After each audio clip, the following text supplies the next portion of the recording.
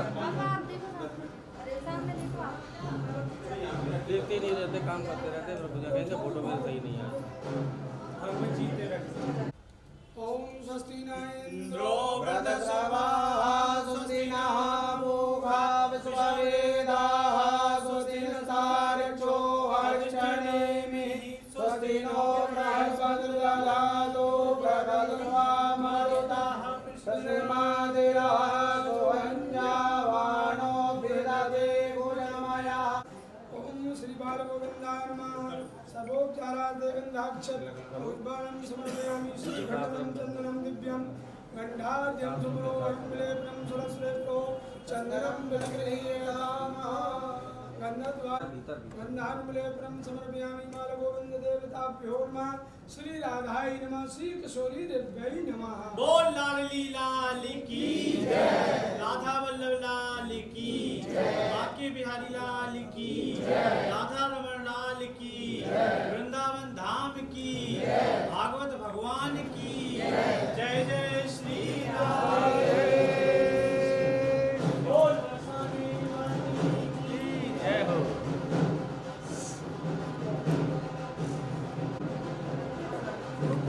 वो लगा ना, वो लग गया ना तब तक ग्रहण है, तो दर्शन तो हो गए ना, आपने तो लगे तो रात में लग गया। राजू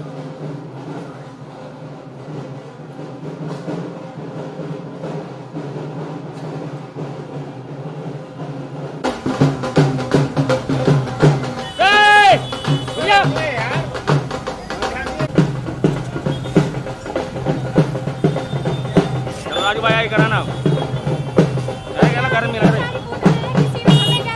तुम रही कहाँ खड़े होते।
पूज्य महंत जी महाराज जी के कर कमलों से भागवत जी विराजमान हो रहे हैं।